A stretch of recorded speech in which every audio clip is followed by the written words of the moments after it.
J'ai toujours joui d'une grande liberté de ton, liberté d'action. On m'a jamais corrigé une virgule ou dit: «Alors ça, fais attention» et pourtant on a eu des procès à cause de ma liberté de ton parce que forcément après tout est déformé. «Ah, elle a parlé de, la présidente de la Croix-Rouge en disant qu'elle appelait à son assassinat». Non, pas du tout, moi j'ai jamais voulu que personne ne meure. Oui, des procès, des menaces.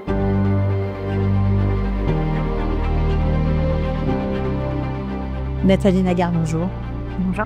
On est ravis de vous accueillir à Jérusalem pour la sortie de votre livre Les journalistes se cachent pour pleurer. L'histoire très intime, vous en racontez votre vie personnelle, mais aussi les coulisses d'I24, de votre travail de journaliste. Et en même temps, c'est un livre qui s'inscrit dans l'histoire moderne d'Israël, celle du 7 octobre.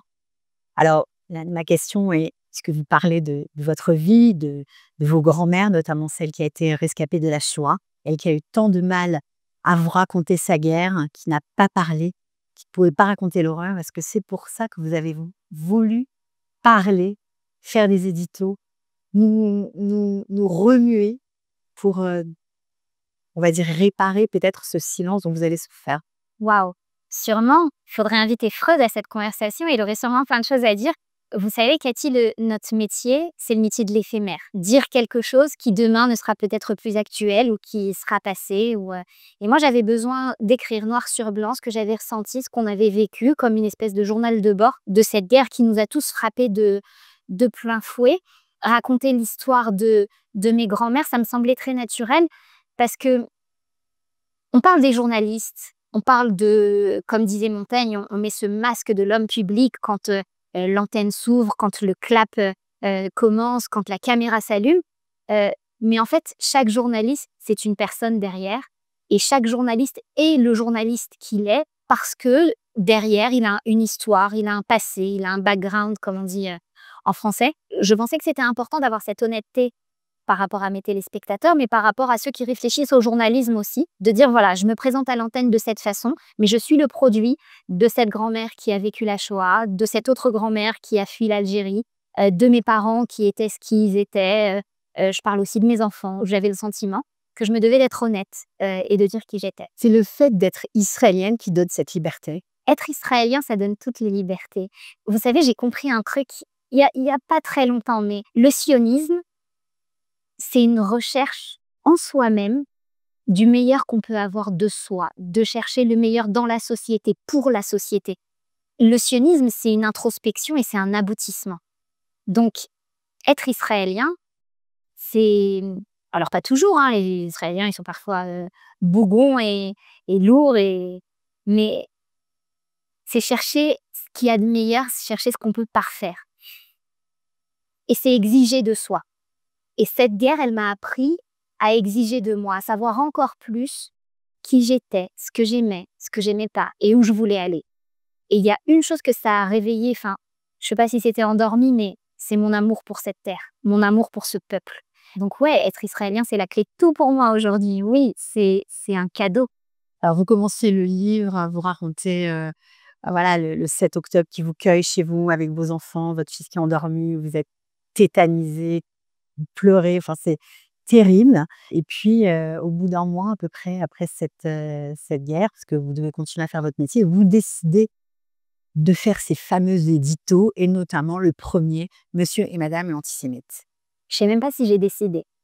Moi, je fais le journalisme comme je fais ma vie. C'est ma passion, c'est mon cœur qui parle, c'est mes tripes.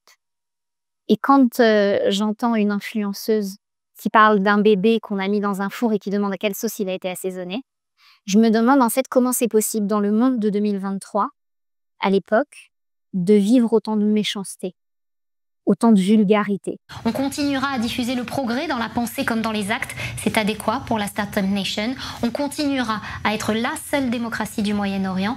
Et être une démocratie, c'est pas une faiblesse. Les démocraties ont vaincu le nazisme, le soviétisme. La démocratie israélienne, elle vaincra l'islamisme. Il faut simplement que vous, madame, monsieur l'antisémite qui nous regardez ce soir, vous preniez garde à être du bon côté de l'histoire cette fois. Et je me dis qu'un journaliste, il se doit de dénoncer.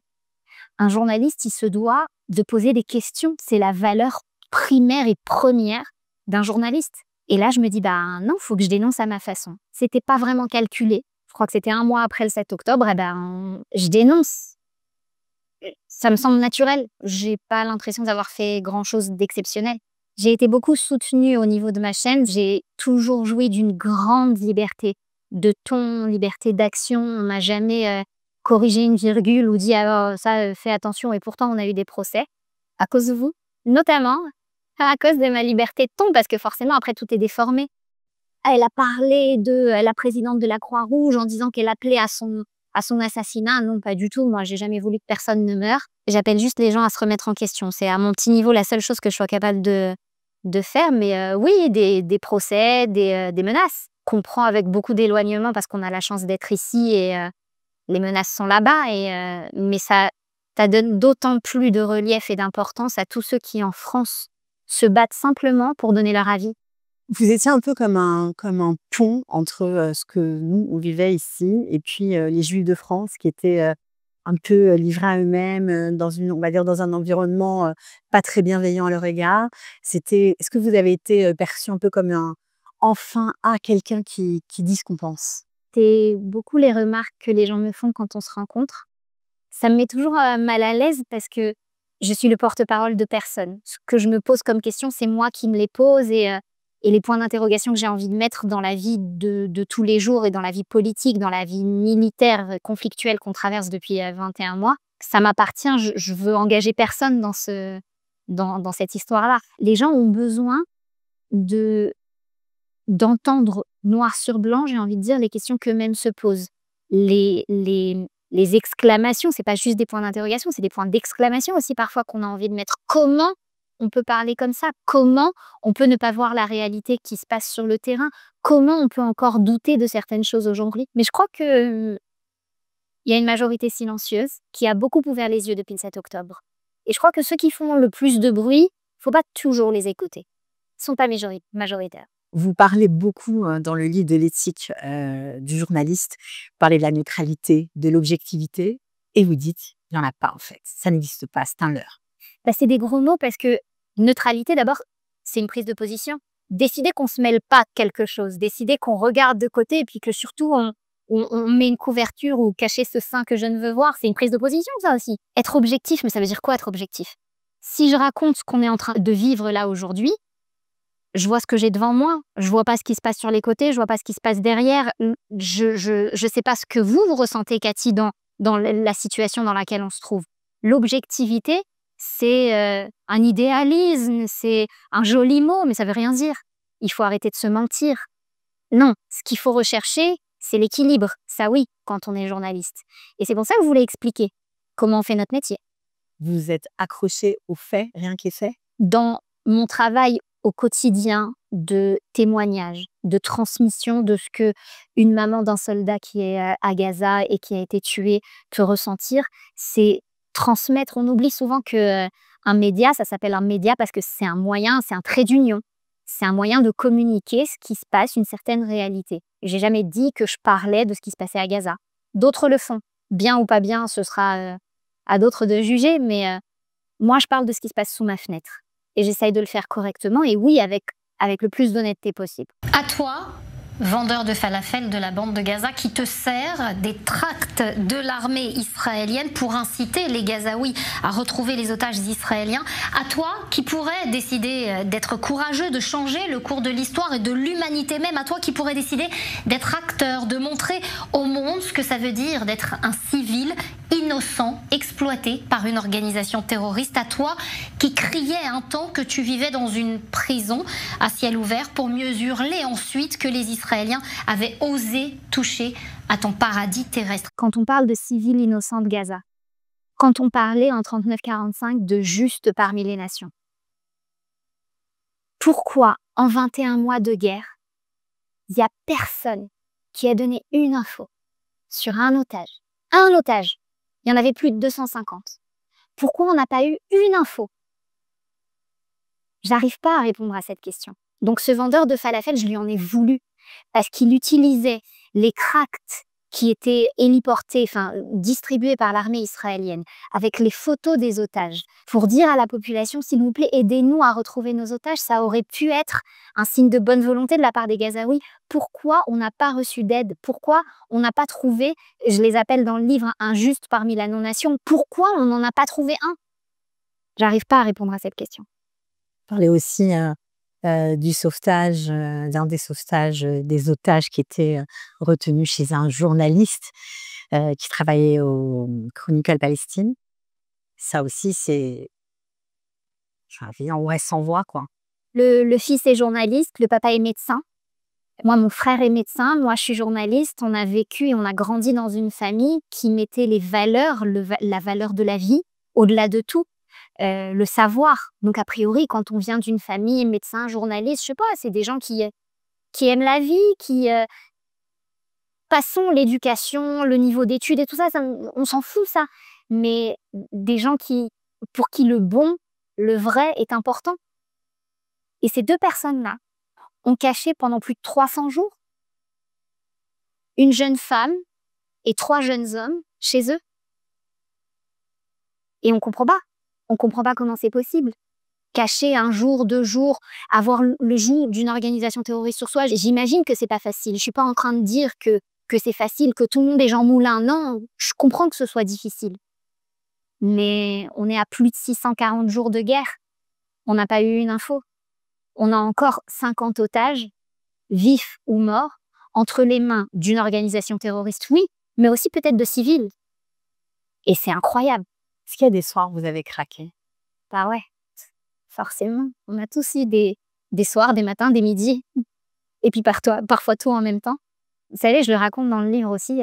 Quand j'étais petite, je lisais tous les livres sur les reporters de guerre. Je disais à tout le monde que moi, quand je serais grande, je serais reporter de guerre. Mais je savais pas ce que ça voulait dire. Et rapporter la guerre, c'est rapporter la tristesse de gens qui ont perdu ce qui était le plus cher à leurs yeux. C'est rapporter la peur. C'est rapporter des enfants qui sont complètement déboussolés. C'est rapporter des familles qui sont complètement sans dessus-dessous. C'est moche, la guerre. Et quand on est propulsé là-dedans, quand on est journaliste, il n'y a rien qui nous y prépare.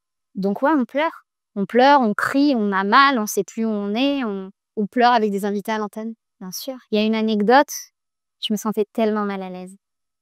Le papa de Roni Eshel, Eyal Eshel.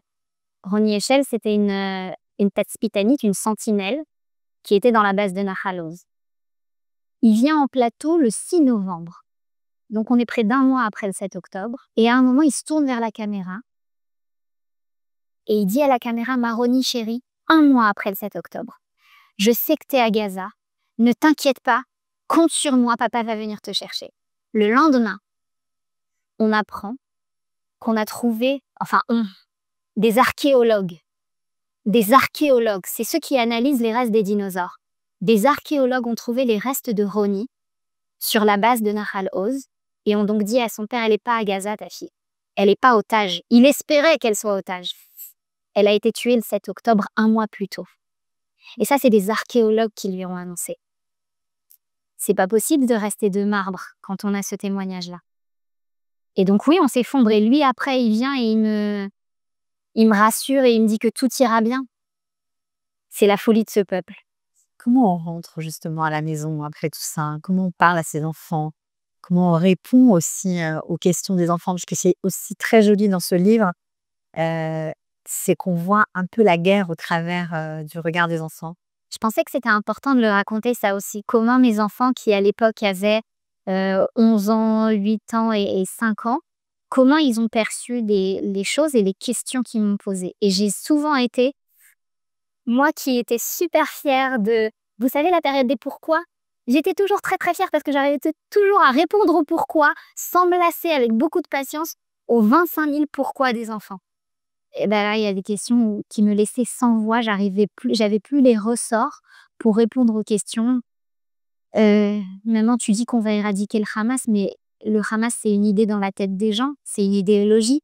Comment on peut enlever des gens les idées qu'ils ont dans leur tête? C'est pas possible. Ou des questions sur notre judaïsme. Je serais obligée de dire que je suis juive quand je serai plus grande.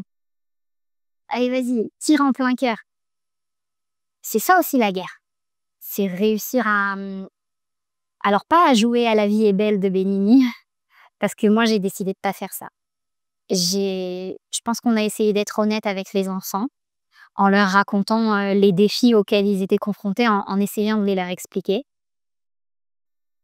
Et puis avec les traumas qui s'en suivront, les questionnements, les conséquences que ça aura.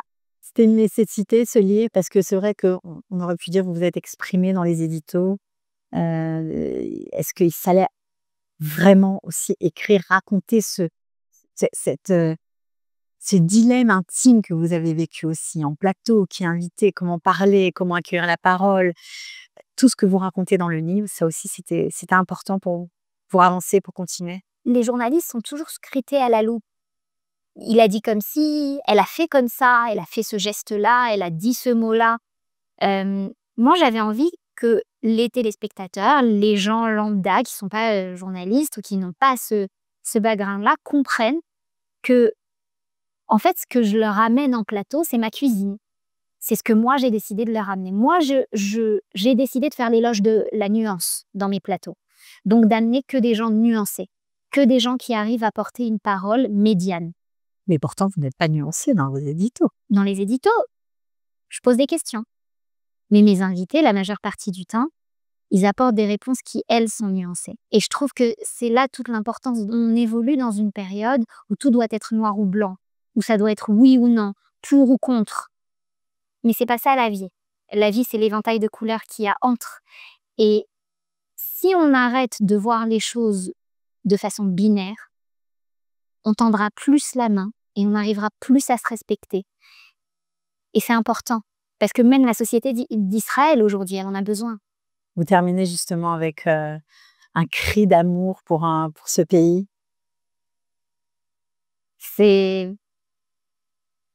Je suis très attachée à ce pays, à ce peuple, à ces valeurs qu'on défend au quotidien, même si ça nous coûte très, très, très, très cher. Même si c'est pas tous les jours facile, on a une vie pleine de sens. Et tout prend une valeur différente ici. Et pour rien au monde, un autre pays, un autre projet, non. On reste alors. Bah bien sûr, évidemment, sans aucun doute, pour l'éternité et au-delà.